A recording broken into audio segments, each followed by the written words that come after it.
Hello, hello. So I am live. It says I'm live anyway, so I'm hoping that I'm live. And I'm here today to have a conversation with you, talking about something that's come up for me from one of my clients last week regarding her child. And it really struck me actually when I listened to her when she was telling me about everything that was happening with her child. So she's been struggling with behavior, communication, connection. And it came to me through listening to what she was saying was that she was very focused on connection. Of course, you want to feel connected to your child. You want your child to feel connected. You want your child to feel safe, so you're going to naturally want to do the things that creates that. But one thing that conscious parenting doesn't often talk about, or I feel doesn't talk about enough, is that actually we want to create a situation where our children feel safe, where our children feel grounded, where our children feel secure. It has to include boundaries. It just does. And I personally don't like the word punishment because it just doesn't line up with me. And this is no shade to anyone that does use that word or does, take punishments as a form of reprimanding in any way or form. There's no judgment here, okay?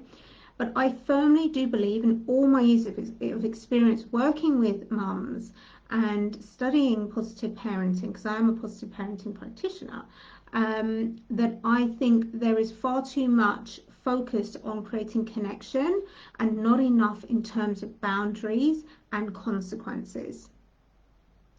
Now, I think both of them can work hand in hand together when you've got the right sense of communication. So there's things that come together naturally, such as communication, connection, all of those things. And when you actually get it together in a way where it works as a system, that is where you find your relationship with your child improves. When it's not working as a system, that's where you might find there's some tricky bits that you're going to have to navigate. Now, I'm never going to be the mentor that says to you that if you do this and that, then everything will be honky-dory and your child is never going to misbehave and you're never going to have an issue.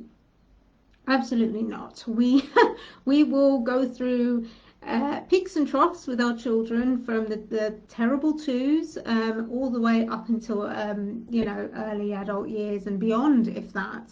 They've got to go through the teens as well. So what I like to teach my clients is actually how to navigate those moments, but also how to lay the foundation so those moments are not as hard as they as they can be often, to be honest with you, when you haven't got the right tools. So the thing I want to talk about today is boundaries, because I hear this a lot, and like I said, that the client that I spoke to last week, this was really, really apparent. She deeply wants her child to feel loved. She deeply wants her child to feel safe and connected, but it was coming at a cost.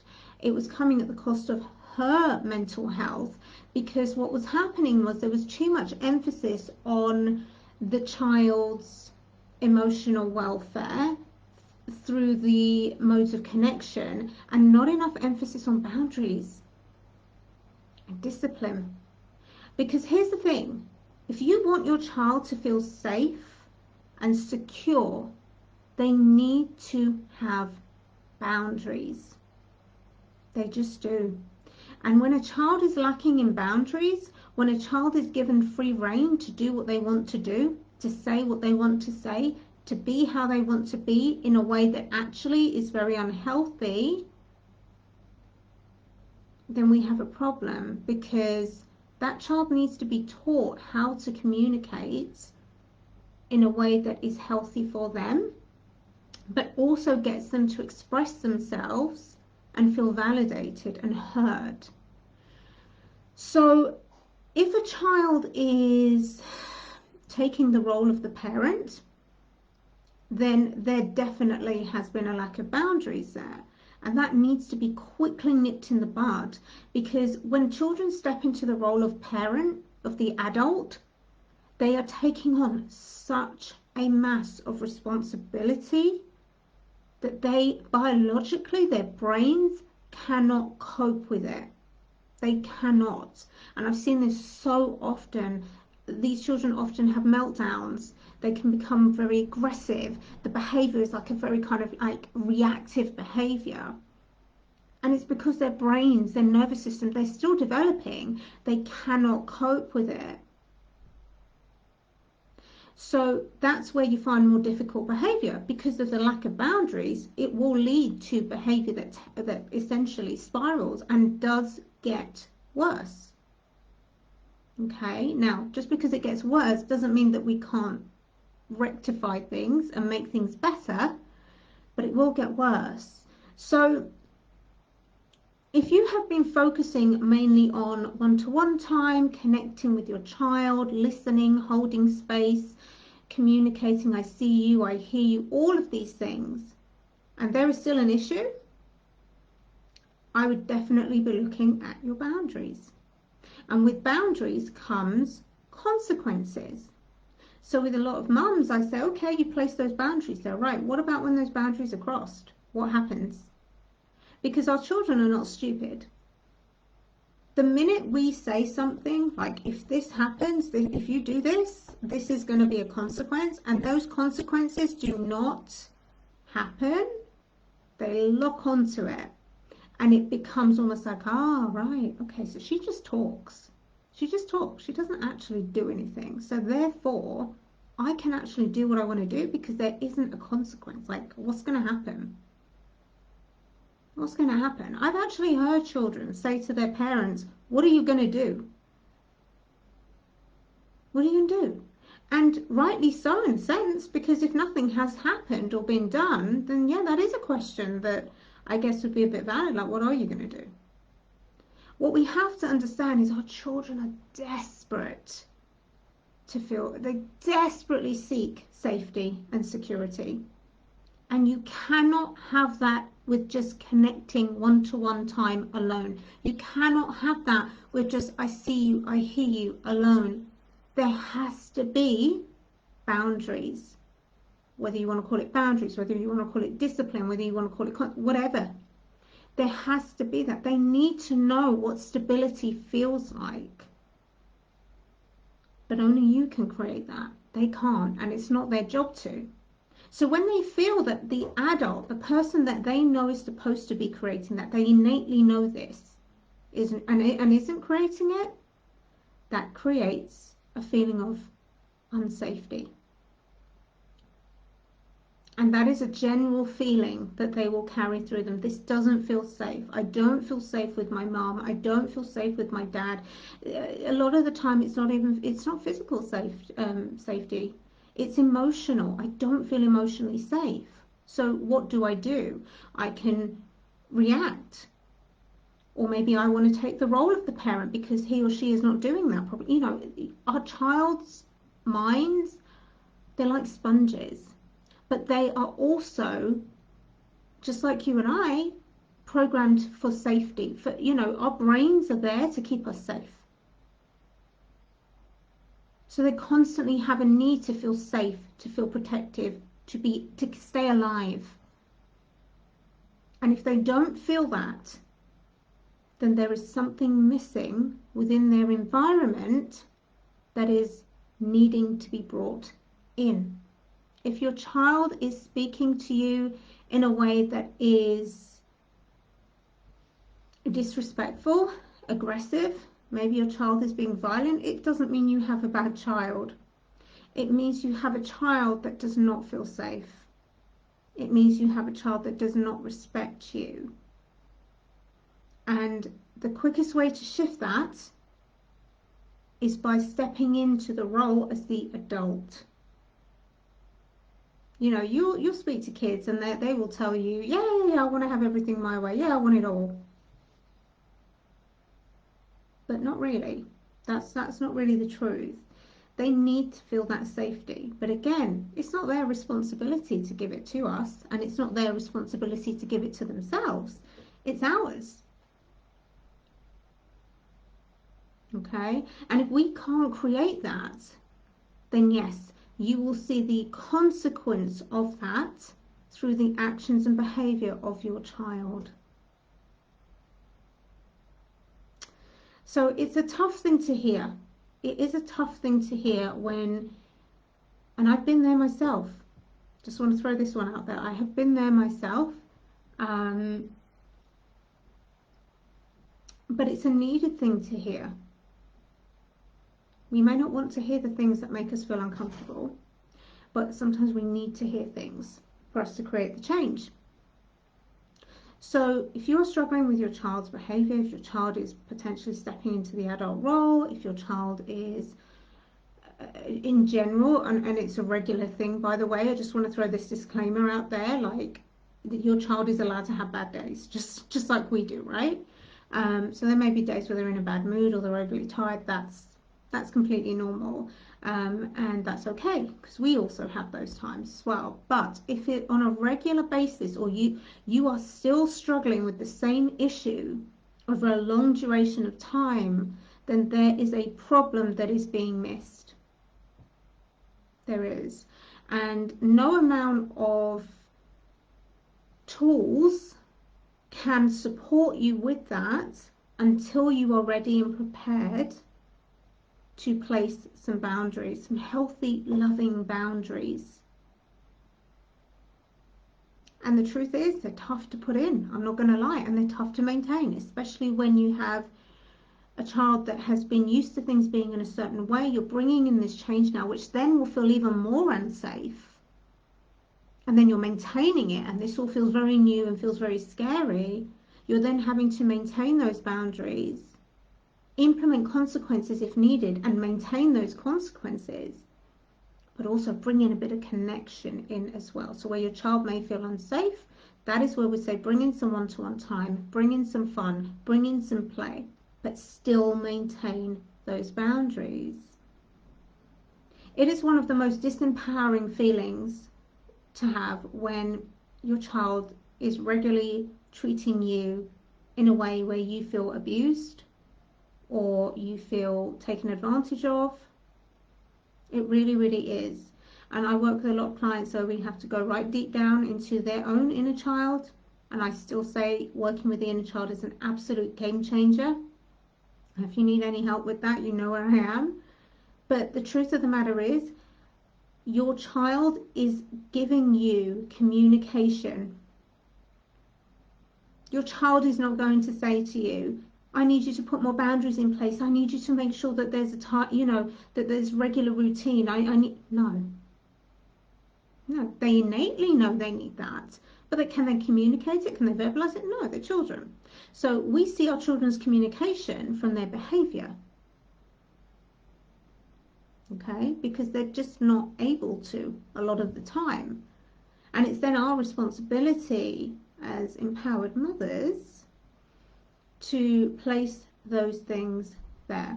Now, what I will say is often also something that does impact your child's behavior is the environment that they're in. And this is a tricky one, especially when you've got two parents that are parenting in two very different ways.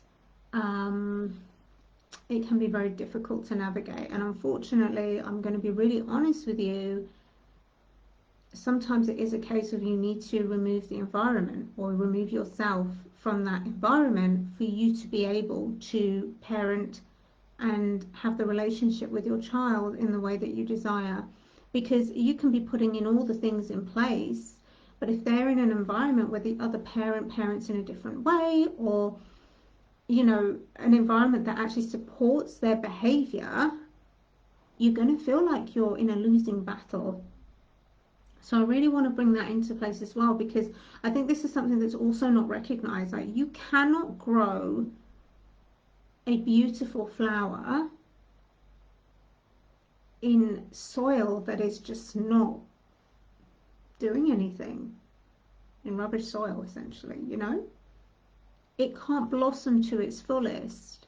It needs that fertile ground, that foundation, the safety net, the security for it to grow. And if that's not there, then that's where we will see your child's behaviour reflecting that back to you.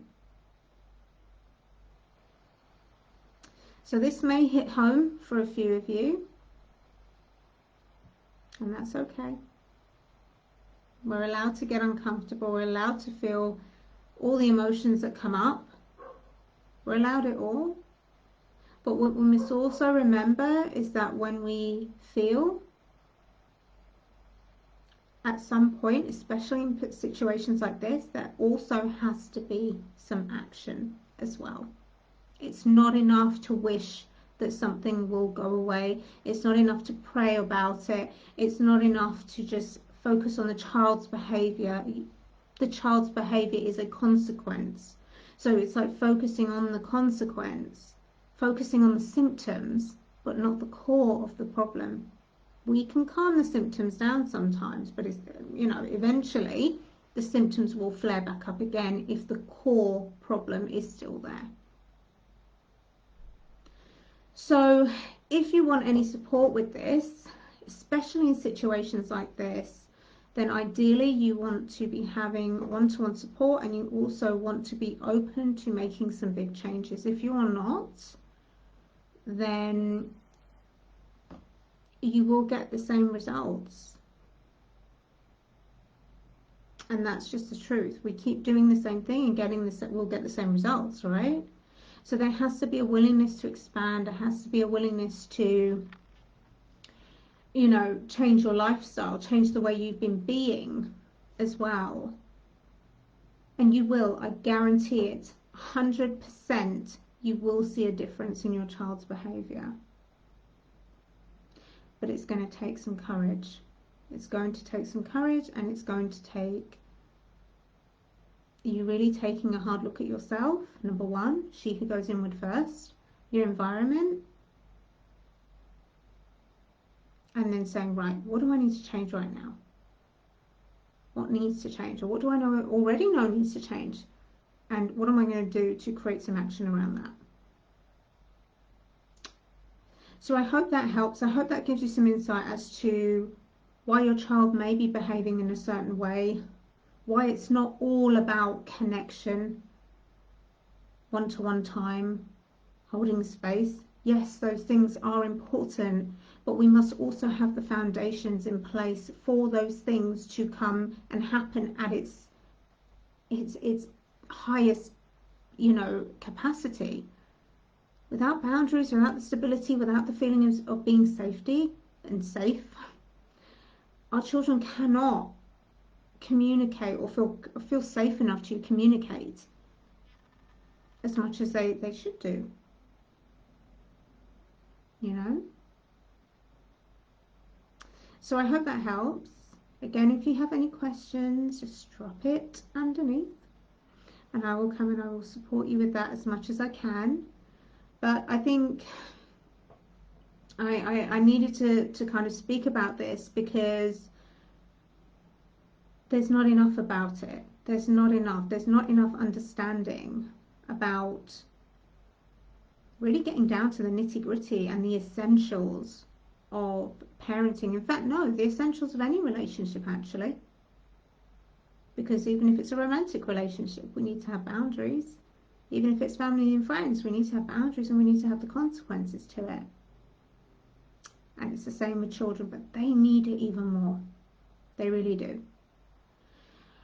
So again, this is no shame or shade to anyone that parents in a different way. This is speaking to the parent that maybe has been struggling with her child's behavior for a long period of time and really does want to change it. Maybe they've been practicing the connection methods and all the different things to create a very connected relationship, but still struggling. This is usually the reason why. So I'd love to hear your thoughts on this. I'd love to hear if you've also been struggling with this. Again, you know where I am. and I will speak to you all very, very soon. Bye bye.